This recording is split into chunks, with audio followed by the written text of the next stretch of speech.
திருவாரூரில் விவசாய சங்க பிரதிநிதிகளுடன் எதிர்க்கட்சித் தலைவர் எடப்பாடி பழனிசாமி பேசி வருகிறார். அந்த காட்சிகளை பார்க்கலாம். மத்திய அரசோடு தொடர்பு கொண்டு பாதுகாக்கப்பட்ட வேளாண் மண்டலம் இந்த சட்டத்தை கொண்டு வந்து நிறைவேற்றி உங்களுடைய பூமி எந்த காலகட்டத்திலும் உங்களிடத்திலிருந்து பிரிக்க முடியாத அளவிற்கு அந்த சட்ட பாதுகாப்பை வழங்கியது அதிமுக அரசாங்கம். அது மட்டுமல்ல, நிறைய கால்வாயில் புதுப்பித்தல், நீண்ட காலமாக தூர் வாராமல் இருந்த திட்டத்தை குடிமராமத்து திட்டத்தின் மூலமாக ஏரி குள குட்டையெல்லாம் தூர்வாரியது. அதேபோல் கடல் நீர் உட்புகாமல் இருப்பதற்கு ரெகுலேட்டர்கள் அமைத்தது, விவசாயிகளுக்கு உரிய நேரத்தில் பயிர்க்கடன் வழங்கியது. எனக்கு முன்னாலே குறிப்பிட்டதை போல ஒரே 5 ஆண்டில் 2 முறை விவசாயிகள் வாங்கிய பயிர்க்கடன் தள்ளுபடி, குறித்த நேரத்திலே விவசாயிகளுக்கு உரம் தட்டுப்பாடு இல்லாமல் கிடைத்தது. விவசாயிகளுடைய பம்பு செட்டுகளுக்கு மும்மனை மின்சாரம் 24 மணி நேரம் கிடைக்கக்கூடிய சூழ்நிலையை நாங்கள் உருவாக்கி தந்தோம்.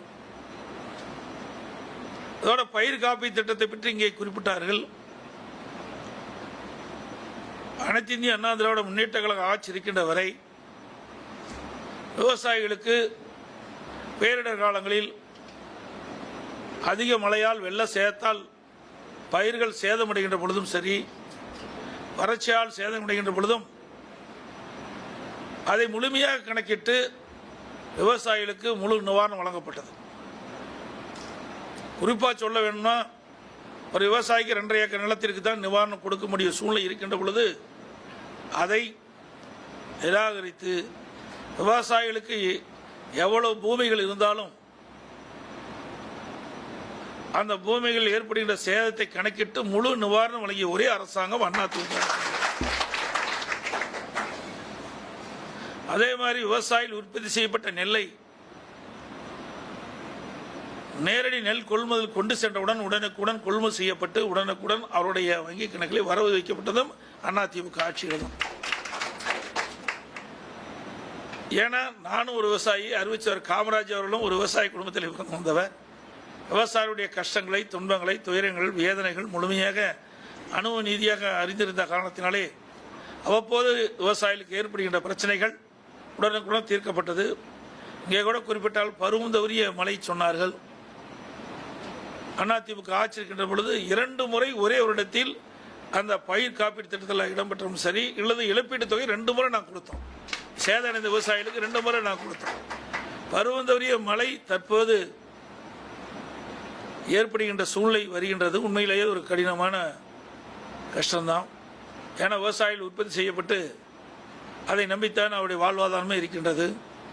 அப்படிப்பட்ட சூழ்நிலையில் பருவந்தரிய மழையினால் தங்களுடைய பயிர் சேதமடைகின்ற பொழுது அறுவடைக்கு தயாராக இருக்கின்ற நிலையிலே அந்த பயிர் சேதமடைகின்ற பொழுது உண்மையிலேயே மனம் எந்த அளவுக்கு வேதனைப்படும் என்பது அந்த விவசாயிக்கு தான் தெரியும். அதனால் நிச்சயமாக அதிமுக அரசு ஏற்கனவே நாங்கள் நடைமுறையில் வைத்திருக்கிறோம். மீண்டும் உங்களோட துணையோடு அனைத்து இந்திய அண்ணா திராவிட முன்னேற்ற கழக அரசு மலர்ந்தவுடன் நீங்கள் வைத்த கோரிக்கை நிறைவேற்றப்படும் என்ற செய்தி இந்த நேரத்தில் தெரிவித்து,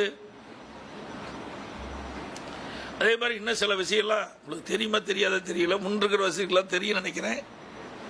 இன்றைக்கு மேட்டூர் அணையிலிருந்து திறக்கப்படுகின்ற நீர் கடலிலே கிடைக்கின்ற வரை நீர் மாசுபடாமல் சுத்தமாக இருக்க வேண்டும் என்ற அடிப்படையில் அனைத்து இந்திய அண்ணா திராவிட முன்னேற்ற கழக அரசு நான் முதலமைச்சர் இருந்த காலகட்டத்தில் நடந்தாய்வாளி காவிரி திட்டத்தை கொண்டு வந்து இன்றைக்கு நதிநீர் சுத்தமாக இருக்க வேண்டும் என்பதற்காக மத்திய அரசை அணுகி, பாரத பிரதமரை அணுகி அந்த கோரிக்கை வைத்தவுடன் அந்த கோரிக்கை ஏற்று இன்றைக்கு மேதகு குடியரசுத் தலைவர் உரையிலே இடம்பெற செய்து அது இந்த திராவிட முன்னேற்ற கழக அரசு கிடப்பிலே போட்டு வைத்தார். நான் தொடர்ந்து மத்திய அரசுக்கு அழுத்தம் கொடுத்த காரணத்தினாலே அந்த திட்டம் நிறைவேறக்கூடிய சூழ்நிலை வந்தது. இந்த 2 ஆண்டுக்கு முன்பு கூட சட்டமன்றத்தில் நான் பேசுகின்ற பொழுது அந்த துறையினுடைய அமைச்சர்கள் குறிப்பிட்டார்கள், மத்திய அரசுக்கு கோரிக்கை வைப்பது வழக்கம், ஆனால் இதெல்லாம் நடைமுறையில் வருமா என்று கேட்டார். இந்த ஆண்டு மத்திய அரசு நடந்தாய்வாளி காவிரி திட்டத்துக்கு அனுமதி கொடுத்து ஒரு பாட்டு நிதியை ஒதுக்கீடு செய்யப்பட்டு விட்டது. 990 கோடி ரூபாய் நிதி ஒதுக்கீடு செஞ்சிருக்குது. அப்படி இந்த மேட்டூர் அணையிலிருந்து வெளியேறுகின்ற அந்த உபரி நீர், அதாவது நீர் நமக்கு காவிரி ஆற்றில் வருகின்ற நீர் மாசுபடாமல் இருக்கிறதுக்காக இந்த திட்டத்தை கொண்டு வந்தோம். அந்த காவிரி ஆற்றின் இரு கரைகளில் இருக்கின்ற நகரத்திலிருந்து வெளியேறுகின்ற மாசுபட்ட நீர் நதியில் போய் கலந்தால் நதி நீர் மாசடைஞ்சிருது. அதுபோல் காவிரி நதி நீர் பவானி சாகர் அணையிலிருந்து, நொய்யலிருந்து, அமராவதியிலிருந்து, இன்றும் கிளை நதியிலிருந்து வருகின்ற நீரெல்லாம் சுத்தப்படுத்தி காவிரி நதியில் விடுகின்ற பொழுது மேட்டூர் அணையில் திறக்கப்படும் நீர் கடைக்கோட்டில் இருக்கின்ற விவசாயிகளுக்கும் சுத்தமான நீர் கிடைக்கக்கூடிய சூழ்நிலை நாங்கள் உருவாக்கி தந்தோம். ஏன்னா இது 20 மாவட்ட மக்கள் இந்த காவிரி தண்ணீரை குடிநீர் ஆதாரமாக கொண்டிருக்கிறோம். அதுபோல் விவசாயத்துக்கு நம்முடைய பயிர் அந்த நீரை பயன்படுத்துகின்ற பொழுது ஒரு சுத்தமான நீர் இருந்தால் தான் நல்ல விளைச்சல் கிடைக்கும், நோய் தாக்காமல் இருக்கும். இதெல்லாம் கருத்தில் கொண்டு தான் இந்த திட்டத்தையும் நாங்கள் நிறைவேற்றி கொடுத்தோம். அதே போல் ராசி மணலில் கட்டவேன்னு சொன்னீங்க.